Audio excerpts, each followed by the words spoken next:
How's it going, everybody? Welcome back into Earth Nerd. I am Bryce West, and today we're going to be talking about Bakuage Sentai Boonboomger episode 27. So, obviously, I haven't covered the first two parts of Boonboomger. I am thinking about making a video here soon covering my thoughts on laps 1 and 2, so definitely stay tuned for that. But for right now, we're just going to get right into the swing of things with episode 27. So this one picks up right where we left off from the last episode. Gemba is not happy about the appearance of Disrace, the latest general to appear for the bad guys. And we don't really know why. We see him sort of go nine-tailed fox on the dude. We had no idea that he had like any sort of powers or nothing. And he turns into this like sort of fox-human hybrid and completely, just annihilates the guy. Doesn't destroy him, but really gives him a good run for his money.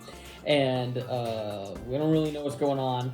Later on, he tells the team, yo, I'm an alien, and I come from another planet. This race wiped out my entire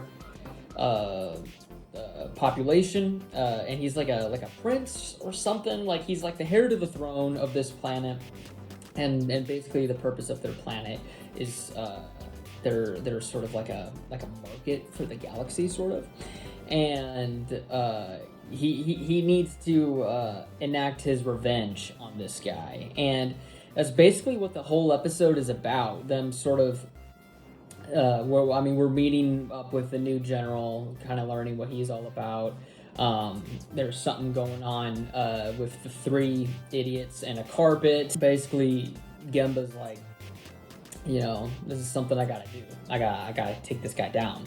And so he attacks again. They get into a fight, and Gemba sort of realizes that he isn't being a team player. He's out for his own revenge, and so the Rangers kind of the rest of the Boonboomgers sort of do what they need to do, and Gemba is kind of off on his own, doing his own thing. And later on in the episode, basically at the very end, he goes like, you know what?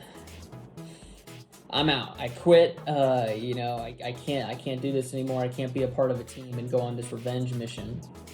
And then he hands in his changer, and then Tai is like, you know what? Keep it. And then he basically just lets him go. And that's kind of where we're at. So, up until this point, Boonboomger, it hasn't really had a lot going on in terms of plot. Whenever Violet showed up, we got, of course, a lot of stuff with him. But other than that, there hasn't been a lot story-wise going on. So it was kind of cool to see that develop a little bit. I mean, we've had stuff happen.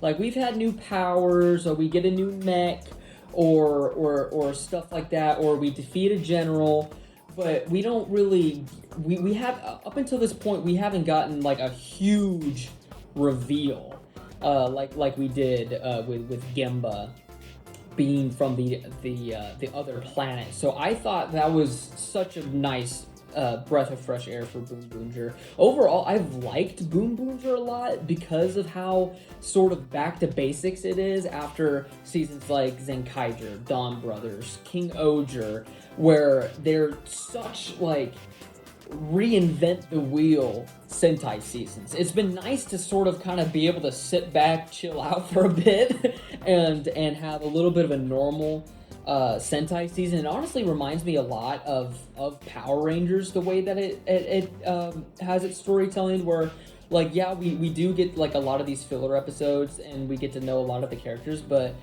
especially it reminds me a lot of how Dino Fury worked, Power Rangers Dino Fury, where like it wasn't like all plot like King Oger was, but like whenever we did get filler, it felt like it really served the story well and it served the characters well. So I'm not trying to say that Boonboomger being not as story heavy is a bad thing, because it isn't. I think they have actually done a pretty good job with it.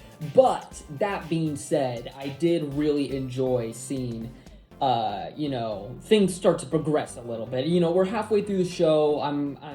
I'm liking that we're seeing some drama happen. Gemba is gonna leave the team for a while. If you've seen the poster for the third lap, he's pretty much completely separated from everyone. So yeah, I think it'll be cool to see him be some sort of anti-hero. It seems like we do this a lot with the Orange Rangers. With in Battle Fever J, he gets killed off after a while, or in Tokuger, he's kind of started off as an anti-hero. Stinger, he left the team for a bit. And Q Ranger, same thing with Jewel Bird. He was kind of off and on with the team. So it seems like, the Orange Rangers a lot of the time just kind of they always seem to be sort of off on their own. So it seems like they're kind of continuing this with Gemba Boon Orange. So I am interested to see on how this sort of revenge plot goes and how far they are willing to take it, and how far Gemba is willing to go. Maybe even at the detriment of the rest of the Boonboomgers. How far is he going to go to get his revenge for his people? So, and it also would be cool to see his planet at some point. It does seem like Boonboomger is slowly, it's a very slow burn, but it's slowly setting up a lot of cool things, with the Grand Prix and the stuff going on with Gemba, and his planet and his revenge plot. So I think it would be cool to learn a little bit more about Boon Violet too. We got a lot of that, whenever it was first introduced, but I think it would be cool to see a little bit more of that too. But with that being said, I thought this was a pretty good episode. It's setting up a lot of interesting things. And yeah, we're revving it up here with Boonboomger. So I'm really excited to see where the rest of this goes. But let me know down in the comments below what you all thought of this week's episode of Bakuage Sentai Boonboomger. And yeah, y'all, thank you all so much for watching, and we will see you next week with more. Take care.